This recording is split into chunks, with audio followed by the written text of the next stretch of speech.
every single fan is an honorary member of that Skywalker family tree. We live it, we breathe it. I'm a strong believer that the Skywalker Saga just needs to keep going and continue.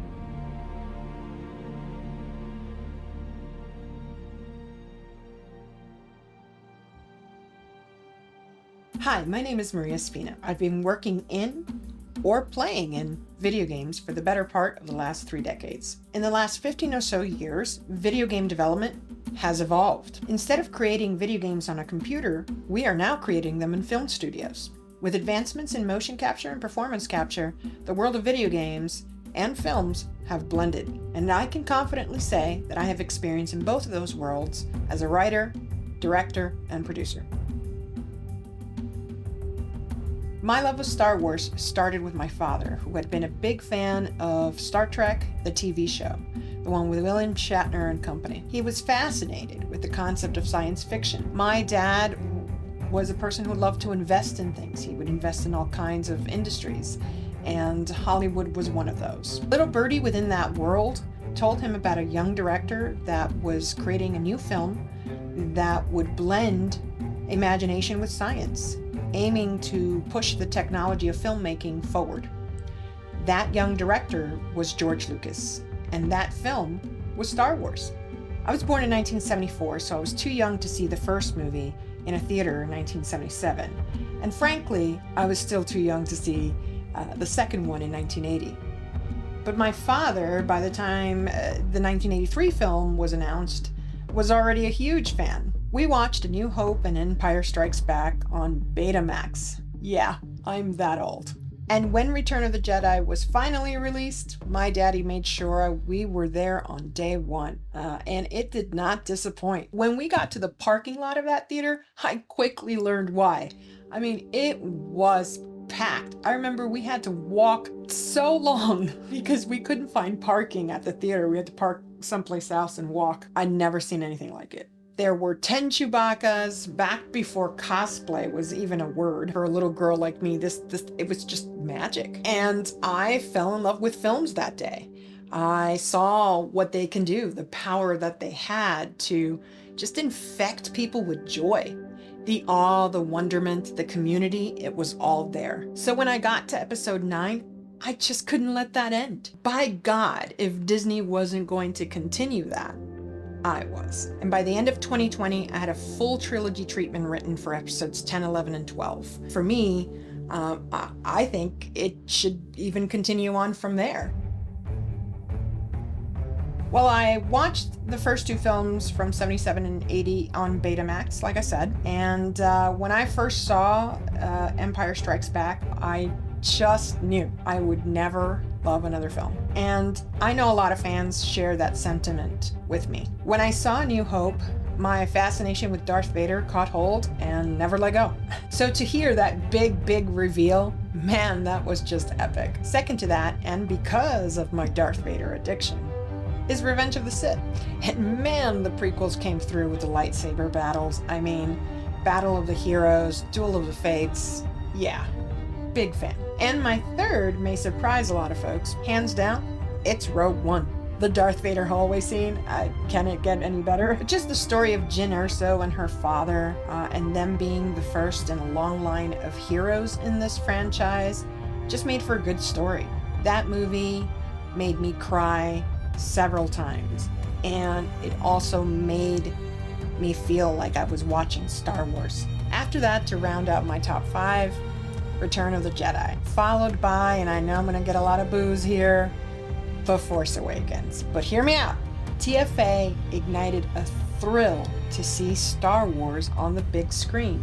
No one can deny that. It was the cycle repeating itself. George Lucas had once said, history's meant to repeat itself because people keep making the same mistakes. And yes, he does often contradict himself as well. I mean, brilliance is not without folly. Oh boy, well, if you could not guess from the many mentions from before, Darth Vader / Anakin Skywalkers, it's at the very top of that list. A more complex character has never been written. It probably won't be a huge surprise to anyone that Anakin is a big part of this trilogy.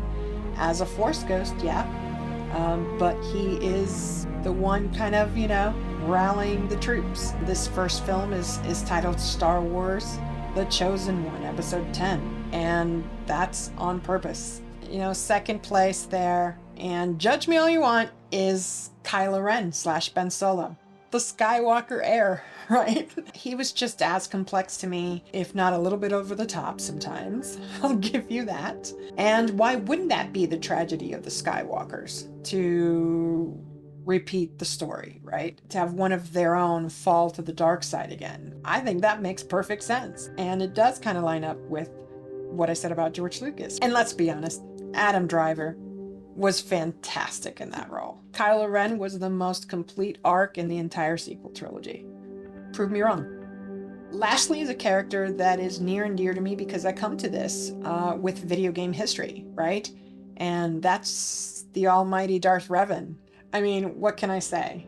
Give me a Jedi that falls to the dark side and then comes back to the light, and he or she'll probably make it into my favorites list.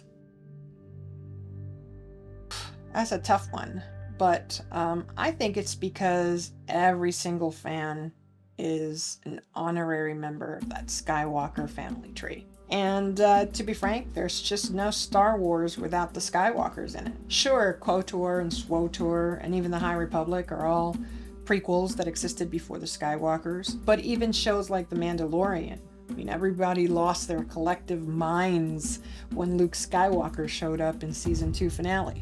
We live it, we breathe it. I'm a strong believer that the Skywalker Saga just needs to keep going and continue. We're doing 3 films and a TV series of short episodes. The films each have a 10-year story gap in between them in world.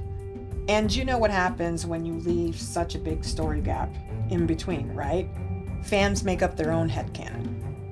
And then if you don't deliver what they've conceived in their head the story should be, they hate it. So our TV series, Star Wars In Between, will tackle the gaps in the story of the films. I could have easily gone back, right?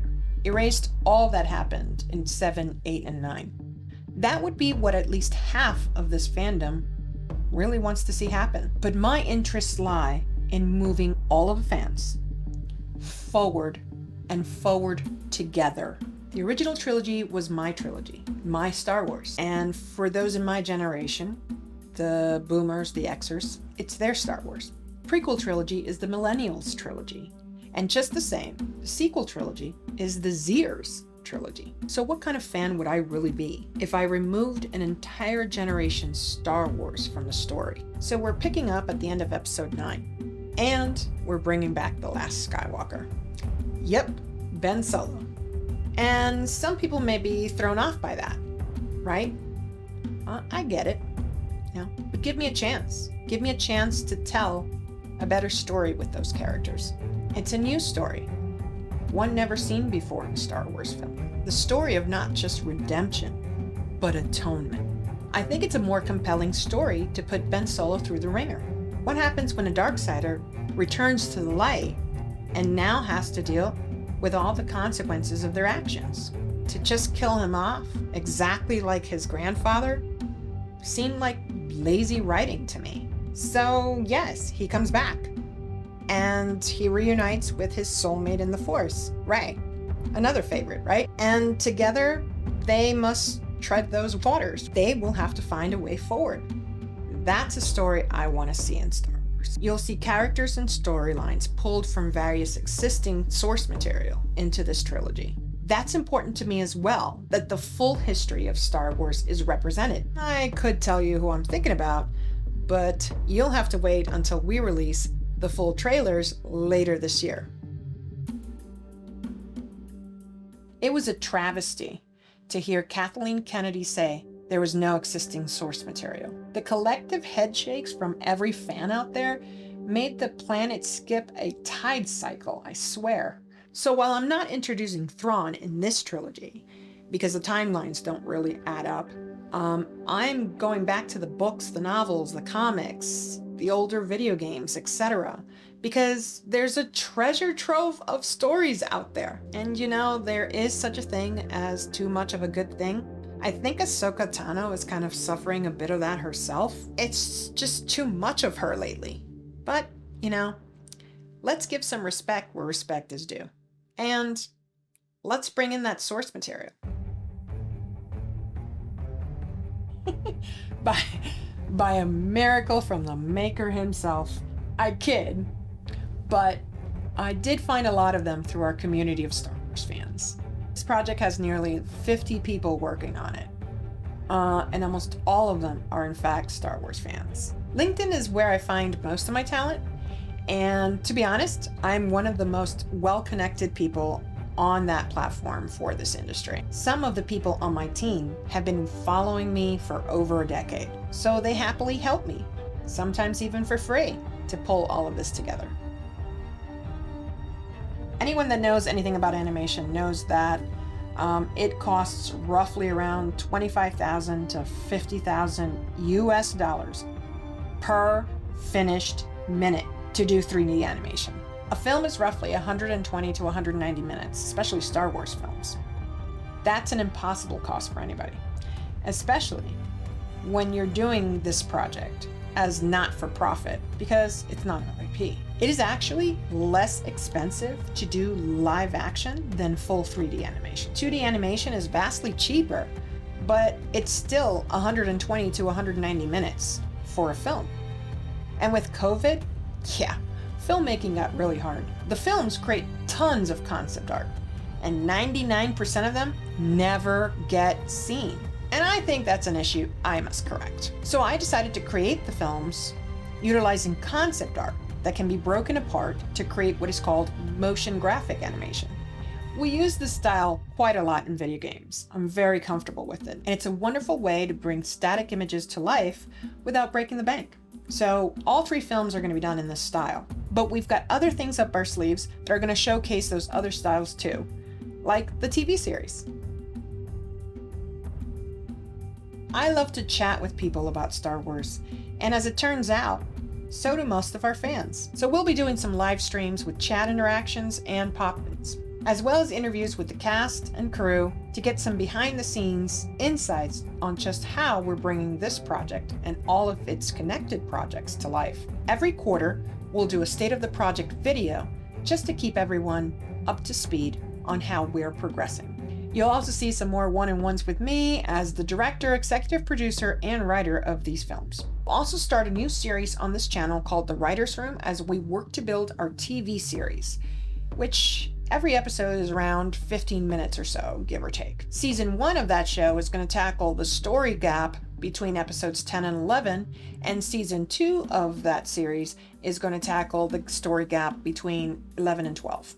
And it will showcase various mediums of storytelling, from novels performed in an audible style format, to live comics, to animation, to even audio dramas. A little bit of everything that our fans like. So maybe your story gets developed into a short episode. And of course, we'll have guest spots with some of our favorite YouTubers, industry insiders, and filmmakers too.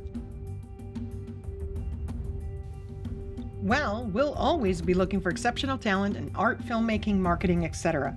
Animators are hard to come by, so if you have that skill or know anyone that does, help us out. But the best way that you can help is by spreading the word. Using hashtags on social media really help us out a lot, like Ben Solo Returns, or Fixing the Sequels. Anakin is back. The Skywalker Saga lives. And any other hashtags that reference what we are doing here are helpful. Of course, our main hashtag is hashtag after the sequels, because everyone wants to know what comes after. Anyone that wants to help us can always contact us through Twitter, Instagram, Facebook, TikTok, and even our own Reddit forum, all linked in our description below. Our project's email address and website, which we created specifically as a hub for all the fans to visit and learn more about our project, is also linked below. And lastly, we really want to thank all of the fans, yes, all of them, because we're asking a lot out of you guys. Essentially, we want you to let the past die and come together on this journey forward to reunite us as a fandom. Together, we can make Star Wars as great as I know it can be. And that's really on all of us, isn't it?